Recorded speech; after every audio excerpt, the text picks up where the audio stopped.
একদিকে মধ্যপ্রাচ্যে যুদ্ধের দামামা আর হরমুজ প্রণালীতে অবরোধ, অন্যদিকে আকাশচুম্বী জ্বালানির দাম। এমন ত্রিমুখী সংকটে টালমাটাল বিশ্ব অর্থনীতিকে টেনে ধরতে এবার তেলের উৎপাদন বাড়ানোর চূড়ান্ত সিদ্ধান্ত নিয়েছে সৌদি আরব ও রাশিয়া সহ ওপেক প্লাসের ৭ দেশ। ইরানের ওপর মার্কিন হামলা এবং যুদ্ধের প্রভাবে বিশ্ববাজারে তেলের তীব্র ঘাটতি দেখা দিয়েছে। এই পরিস্থিতি নিয়ন্ত্রণে গত রবিবার Saudi Arab, Russia, Iraq, Kuwait, Kazakhstan, Algeria ও ওমান এক ভার্চুয়াল বৈঠকে মিলিত হয়।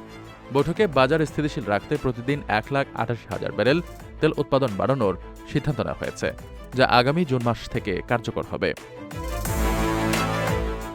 বিশেষজ্ঞদের মতে বৈশ্বিক তেল সরবরাহের প্রায় ২০% পার হয় হরমুজ প্রণালী দিয়ে, যা বর্তমানে চরম ঝুঁকির মুখে।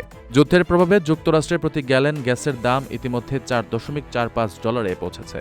তবে মার্কিন অর্থমন্ত্রী স্কট বেসেন্ট আশ্বস্ত করেছেন যে সংঘাত কমলে বছরের শেষের দিকে জ্বালানির দাম আবার স্বাভাবিক পর্যায়ে ফিরে আসবে। বিশ্ব অর্থনীতিকে স্থবিরতা থেকে বাঁচাতে ওপেক প্লাসের এই পদক্ষেপকে বর্তমানে অত্যন্ত সময়োপযোগী ও গুরুত্বপূর্ণ মনে করা হচ্ছে। প্রবাসীদের জন্য নির্মাণ হচ্ছে দেশের প্রথম স্মার্ট সিটি, যেখানে থাকছে স্কুল, মসজিদ, হাসপাতাল, সুইমিং পুল, হেলিপ্যাড, পাঠাগার, জিম, সুপারমার্কেট, শিশু পার্ক সহ সকল নাগরিক সুবিধা। মাত্র ৩০ লাখ টাকা বিনিয়োগে মিলছে আকর্ষণীয় ফ্ল্যাট। প্লাটিনাম ইনভেস্টরদের জন্য ঢাকা বিমানবন্দরে ভিআইপি প্রোটোকল সুবিধা। বিস্তারিত জানতে যোগাযোগ করুন স্ক্রিনে দেয়া হোয়াটসঅ্যাপ অথবা ইমো নাম্বারে।